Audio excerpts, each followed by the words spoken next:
Bueno, buenos días, profesora y compañeros. Les vamos a presentar la unidad 4, farmacocinética distribución.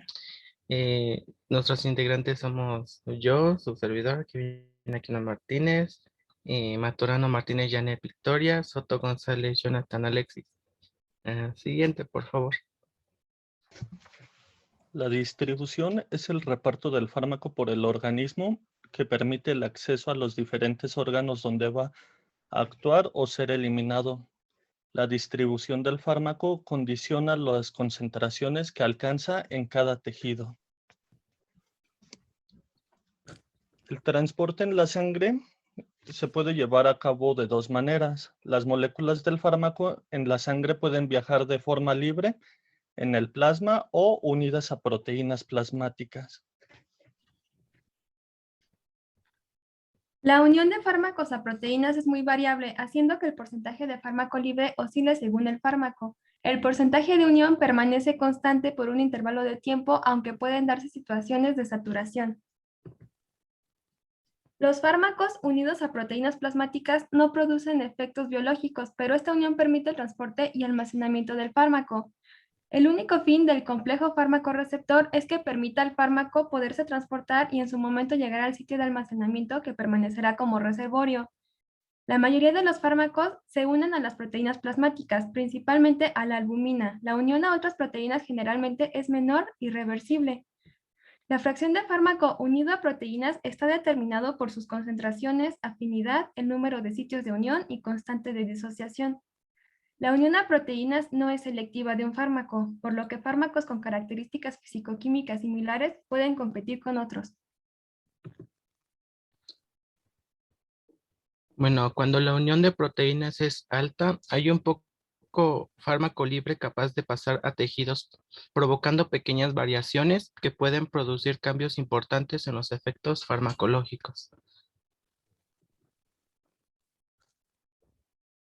Dichos cambios hacen referencia a las concentraciones plasmáticas que alcanzan el fármaco libre en sangre.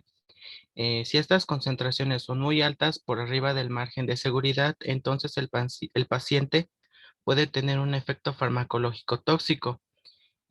Por otro lado, si esas concentraciones son debajo del margen de seguridad, el efecto farmacológico no se presenta y es llamado dosis subterapéutico.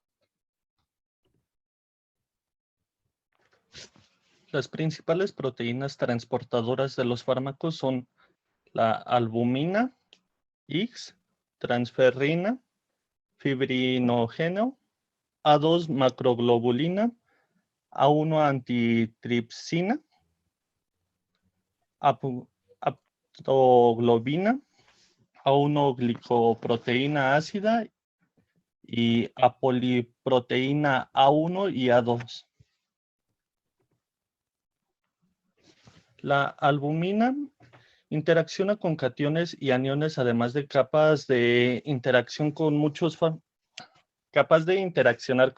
fármacos de naturaleza ácida y algunos de naturaleza básica.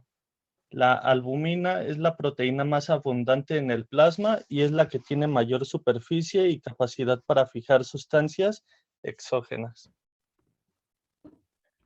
El principio activo desaparece del medio circulante para fijarse a tres sitios principales.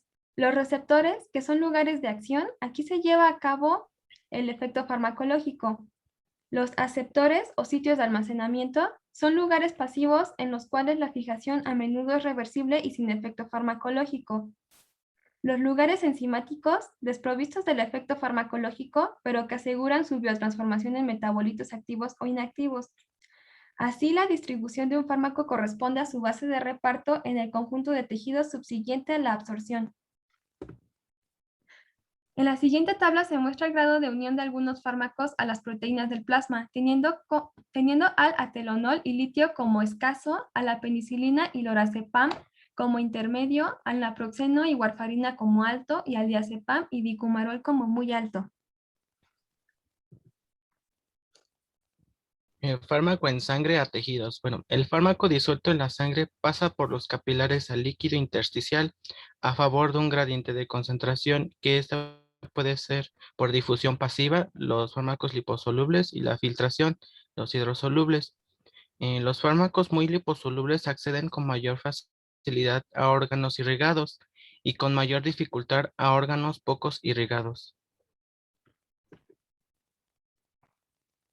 Una vez que el fármaco ingresa a los tejidos, la velocidad de distribución en el equilibrio intersticial depende de la perfusión, es decir, la velocidad que corre la sangre en el organismo. Los tejidos pocos perfundidos, la distribución es muy lenta, en especial si el tejido presenta una alta afinidad al fármaco.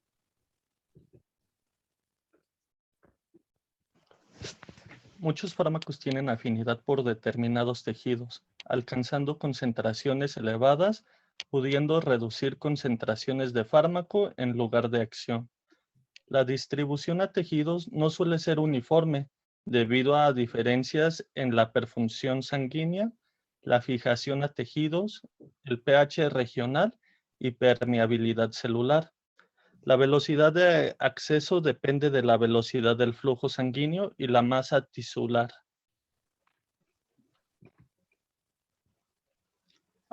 Estos son los órganos altamente perfundidos, los cuales encontramos el hígado, el corazón, pulmones, riñones, vaso y cerebro, cuya distribución es mayor y mucho más rápida que otros órganos. Los órganos poco perfundidos son músculo, piel y hueso, debido a que su perfusión es lenta y baja. El principio activo debe atravesar membranas celulares e incluso intracelulares. El endotelio capilar es la primera barrera que se opone a la difusión del fármaco hacia los tejidos. Los principios activos alcanzan de esta manera el líquido intersticial que baña las células. Sin embargo, la aptitud de la molécula y la permeabilidad de las membranas al atravesarla no son los únicos factores que afectan la distribución. Existen otros elementos que la afectan, como la afinidad por ciertas estructuras bioquímicas, la vascularización de los tejidos, las características específicas de algunos de ellos y el modo de administración.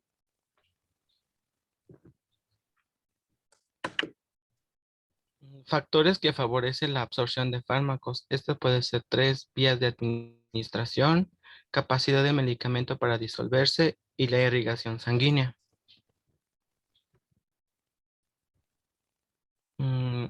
Depósito tisular. La acumulación de fármacos en células tisulares sirven de reservorio y el fármaco sale cuando la concentración sanguínea del mismo disminuye, provocando así un equilibrio en la concentración del fármaco. El tejido óseo y el tejido adiposo son reservorios de algunos fármacos.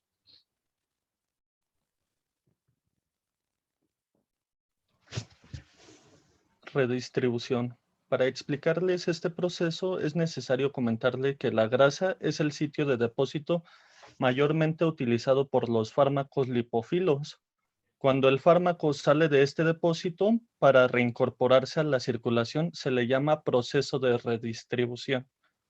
Este consiste en que el fármaco llegue a todos los rincones de los órganos, pero existen distintas barreras que son limitantes para esto, como la barrera hematoencefálica. Está constituida por la pared de los capilares cerebrales. Esta barrera es muy cerrada y de difícil distribución al sistema nervioso central. Otra barrera es la barrera de la placenta, derivada del tejido fetales y maternos, la cual la mayoría de los fármacos son capaces de atravesar la placenta y acceder a la circulación fetal. Esto puede ser un riesgo para el feto. El endotelio capilar es la primera barrera que se opone a la difusión del fármaco hacia los tejidos. Los principios activos alcanzan de esta manera el líquido intersticial que baña las células, que es el líquido que se encuentra en los espacios que rodean las células. Se origina en sustancias que se fugan de los capilares sanguíneos, como los vasos sanguíneos. La distribución no siempre es uniforme, debido a que hay barreras de las cuales la principal es la barrera hematoencefálica.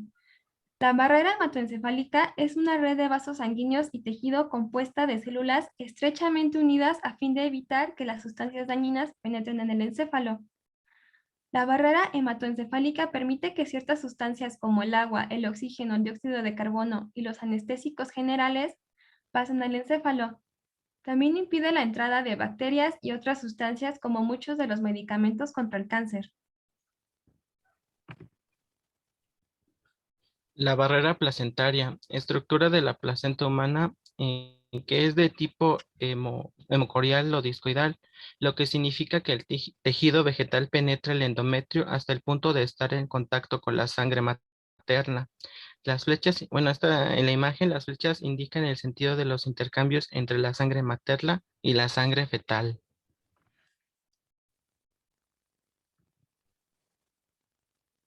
Volumen aparente de distribución. El volumen teórico del líquido en el que se habría que disolver la cantidad total de fármaco administrado para que su concentración fuese igual a la del plasma sanguíneo.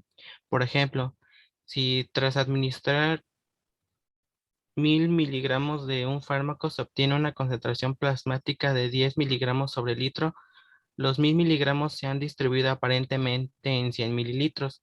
La dosis sobre el volumen es igual a la concentración. Por lo tanto, al sustituir 1000 miligramos por litro es igual a 10 miligramos sobre litro. Por lo tanto, ah, perdón, no, la sustitución es 1000 miligramos la incógnita es X.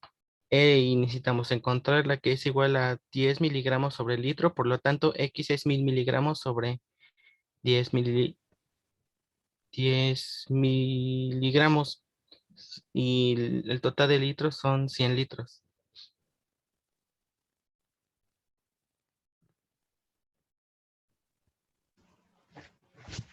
La biotransformación es el conjunto de reacciones metabólicas llevadas a cabo dentro del organismo con la finalidad de ser biotransformados o metabolizados para ser lo suficiente hidrosolubles para ser eliminados del organismo.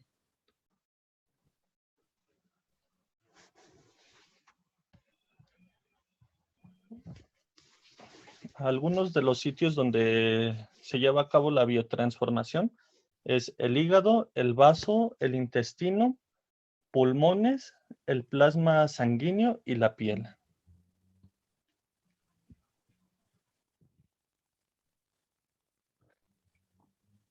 Bueno, estas son algunas referencias de consulta para esta exposición.